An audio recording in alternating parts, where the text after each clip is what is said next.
Right now on Capitol Hill, how are you? Nice to see you. The House Financial Services Committee holding a hearing on a bill that would force the Federal Reserve to open its books and explain its spending of our money to prop up the entire Western financial system, money that by the trillion we as taxpayers fundamentally account for through the future productivity of our nation. The Federal Reserve Transparency Act was introduced by Congressman Ron Paul, Republican out of the great state of Texas, and he joins us live at this moment. He's also author of the new book, And the Fed, and also back with us, Vicki Ward, HuffPo, contributing editor Vanity Fair, Jonathan Capehart, Washington Post.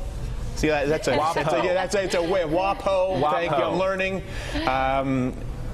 But let us obviously start with Congressman Paul. Congressman, where does your legislation stand right now? Well, we have 295 sponsors of the bill, and we will have hearings tomorrow. Barney Frank is sympathetic to it. We need to do a couple little things, which I've more or less agreed to change the bill, but it's technical.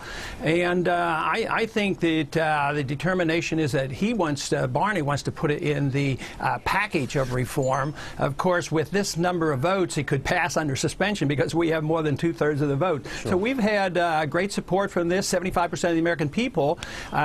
I'm amazed that they even know about the Fed, but there are more people getting to know it, and they support this auditing, so that's pretty good. Yeah, I think when people watched the banks take in so much support, and then when they understand that the Federal Reserve is accounting for half of the buying of all government bonds in the second quarter, most of the mortgage financing in this country really is supplied through the Federal Reserve. The taxpayer, through its support of the Federal Reserve, is basically keeping the entire global economy intact. No reason not. We could debate whether that's a good idea or not, but at the very least, we should understand, as the banks pay themselves all this money, Congressman, what it is they're giving us as collateral, that goodwill garbage bag. I want you to comment, if you could, on an op-ed written in the Wall Street Journal last Friday by Matt Winkler, who was my first boss, and more importantly is the editor-in-chief at Bloomberg News, going to join us tomorrow. He currently has a lawsuit against the Federal Reserve demanding the disclosure to the people, to the press. I support that lawsuit, by the way, for obvious reasons. I'm going to read this to you. Give me your thoughts.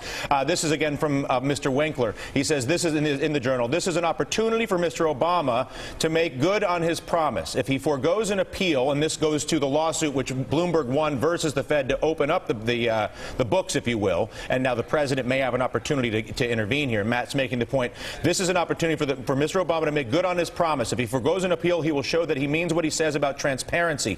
So far, there has been far too little accountability at the Fed for how it used taxpayer money, and I would say is still using taxpayer money by the trillion to save banks that failed their shareholders and creditors by simply making bets that didn't pay off. Your thoughts on Mr. Winkler's lawsuit, Bloomberg's lawsuit, and the rest of us that would support his lawsuit, not only myself but many others?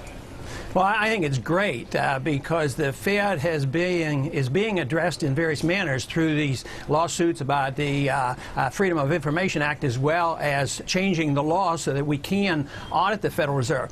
One reason why they don't believe they should respond to us is you used the word that they're spending our money and we have a right to know, and you're correct, because even if they just dilute the value of money, they're using our value. But they don't think it's our money. They think it's their money. We make the money. We create the money, so we have the right to it, and they think they're above the law, and they don't want us to know about it. But let me ask you, but let's explore that for a second. Having my CNBC and Bloom, my financial background myself, when you talk to people about the collateral that the banks brought in to the Federal Reserve last year when the you-know-what was hitting the you-know-what and the whole thing was falling apart, okay?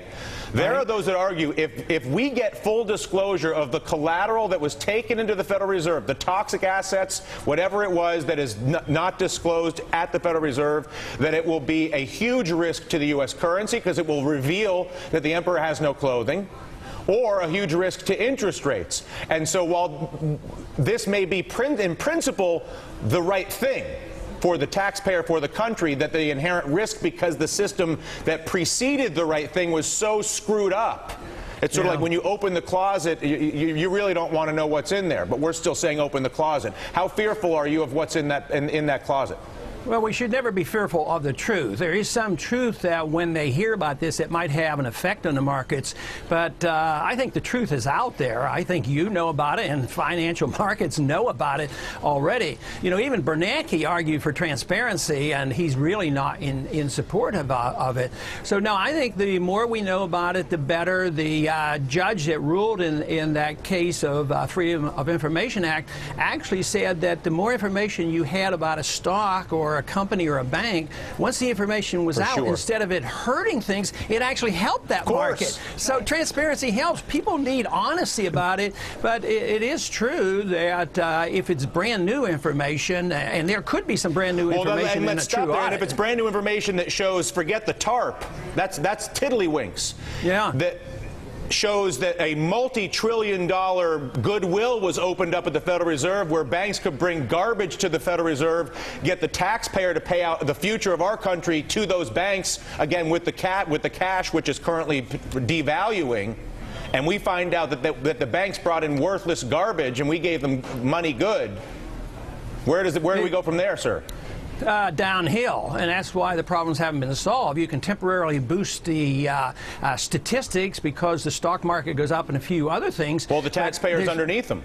Yeah, the taxpayers suffer. I mean, unemployment rate, they say, well, unemployment's a lagging indicator. Well, if you're unemployed, what do you care about what the government calls it? And under accurate measurements, the real unemployment is probably closer to 20% if you add up everybody. So we're in deep recession, if not depression, and all we're doing is perpetuating these bad assets, the worthless assets. You know, they called them illiquid assets. That meant they were worthless, so the taxpayers got stuck with them, and that means we didn't liquidate. We need to get them off the books. We need the bad debt off the books and all the malinvestment out of the way. Then we can go back to work. But prolonging the agony will just make this problem last that much longer. Understood. Congressman, we're out of time. I thank you. The more you can represent the taxpayer relative to the banks or any other special interest, the same way they represent themselves to our politicians, with aggression and certainty for what is right. We appreciate that. Thank you, Congressman Paul. Contessa, what else is going on in the world?